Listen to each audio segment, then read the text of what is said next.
Good afternoon, everyone. It's an honor being here today to tell you about some of the cool research projects that we do in my lab. But first, I want to start with a story. I grew up in this beautiful town on the coastline of Turkey, and currently I'm living in another beautiful town in the Netherlands. I love living here, but there is something that I am not particularly very happy about, which is being far away from my family. What is worst about being far away from your loved ones is that you have to share most of your memorable moments in digital. And frankly, I find those interactions very unnatural and even sometimes awkward. For example, I met my nephew for the first time in a Zoom call. And normally, in Turkish culture, when your sister-in-law has just given birth, you wouldn't just stand there and wave your hand saying, "Congratulations, hey Deniz, welcome to the world." For me, this is a very weird way of interacting with your family, but at that moment, this is all we could share. The next time I saw my nephew in the physical form, he was already 1 year old. I'm sure you all had similar kind of experiences, especially in the last 2 years during the COVID pandemic, right? So have you ever thought, why do we feel those digital interactions unnatural? What is the reason for that? Well, when we interact in the physical world to perceive our surroundings, we use our 5 senses. But unfortunately, that reduces to only 2 when we interact in the digital world. We only use our vision and hearing. And surprisingly, this situation hasn't been changed in the last 50 years since the invention of personal computers. And according to a recent study, the average time that a person spends in the digital world has increased to 8 hours in a day, which means that we have been spending approximately 1/3 of our life by only using our eyes and ears. I really don't like this situation, and I want to change that. I dream of a world where I can touch and feel the digital. I imagine that one day, when I speak with my nephew on that Zoom call, I will touch my computer screen, and I could feel his tiny, squishy, warm hands instead of a rigid and glass surface. So I have been chasing this dream for the last 9 years, and today I will share some of the things that I have learned and my vision on how to reach that goal. So how can we digitize tactile fields? Let's first think about how we digitize audio and visual data, the ones that we can already do. Imagine that you went to IKEA and saw this beautiful red carpet. You want to buy it, but before making a decision, you want to ask your partner's opinion who is at home, and probably who doesn't like red, like my husband. So what do? You grab your camera, take a picture with it, send it to them, and on the other end, they should have a device that they can visualize this image. So if you look at this process in a very, very simple form, we can see that it has 3 components. First, we should have a device, which is our camera, that can record the light as it comes to our sensing organ eye. And then we should have a way of storing this light in a compact way so that we can modify and share with the others. And finally, we should have another device that we can visualize this image. And this process is also very similar for the audio data. Instead of a camera, we have a microphone. Instead of a display, we have a speaker. And instead of a JPEG file, you have MP3, MP4 files. So if we follow the same process, can we also digitize tactile fields? Yes, we can. The current technology allows us to record the interactions that happens between our fingertip and the surface in the form of forces. And we can replay those forces using electrovibration displays. These devices can generate programmable friction and roughness on a flat touchscreen by modulating the frictional forces between our fingertip and the surface using electrostatic forces. So you might say, wow, that's cool. So we have a recording device, and we have a rendering device.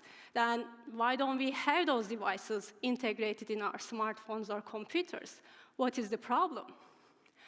The problem lies in the middle. Unlike the audio and visual signals, tactile signals need physical interaction, and that changes everything. Because of our soft fingers, these interactions are nonlinear.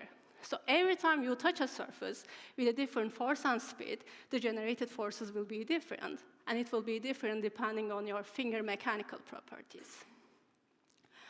All these nonlinearities are also valid for the rendering side, but on top of that, the electrostatic force generation principle of these displays is also nonlinear.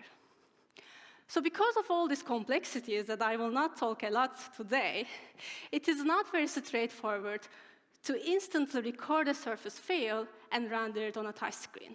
So unfortunately, right now, we cannot just go to IKEA and record how this carpet feels and render it on your smartphone.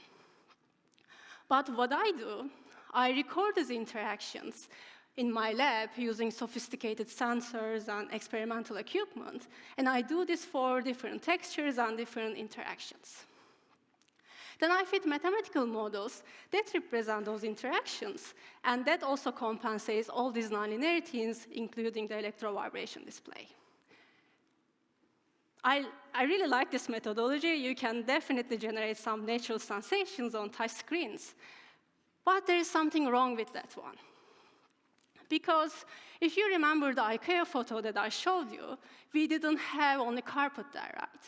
We had the walls, we have the coffee table, we had the couch, and imagine how many web pages you scroll in a day, or how many objects you touch in a day. So if I want to use this methodology to digitize all the texture fields in the world, I should have a huge database. I will not say impossible, but I think this is a very infeasible way of digitizing texture fields. And even we had such database, right now we cannot modify these texture fields like we can do for images or sounds. What I'm trying to say is that right now, if you take a photo, for you it's very easy to modify how it looks by changing its brightness, sharpness, or contrast, because we know a lot about how the image parameters are related to our visual perception, but we don't know the same thing for our tactile perception. We don't know how these texture rendering parameters are related to our touch sense. So recently, I'm honored to get a Veni grant from NWO so that I can attack these challenges and invent a new texture modeling methodology that I can also incorporate human perception. So hopefully, if I can manage to do that, instead of having a huge database, I will have only one model that I will modify its parameters based on the fields that I want to generate. I cannot say how am I going to do that, because we have to apply a patent first, but I should say that I'm very excited to work on this project in the next 3 years. Because if I can do that, maybe one day, when you touch the surface of your smartphone, you can feel the walls of Collegium or surface of the Mars. But as you may notice, the examples that I give you are mostly rigid surfaces. Because unfortunately, these electrovibration displays can only modulate friction and roughness right now.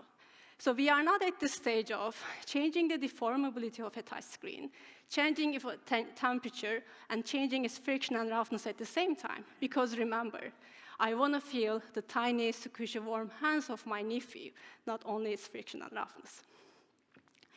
So we are not at the stage yet, but we are working on that. But in the meantime, we found another solution. With my former master's student, Bense, we invented a device that you can hold like a pen, and when you interact with a touch screen, you can also feel all these different tactile cues. And with my former bachelor students, we also designed another device that we can collect all these different tactile cues. So we call this recording device Field Scan, and we call the rendering device Field Pen. And currently, we are optimizing these devices and looking for different strategies to how to combine all these different tactile cues. And you can certainly collect how a baby skin feels and render it using Field Pen, but I think this is still a very unnatural way of interacting with the digital. So maybe in the meantime, we can use these devices for other kind of applications. For example, rendering the feel of fabric of the clothes that you would like to purchase online.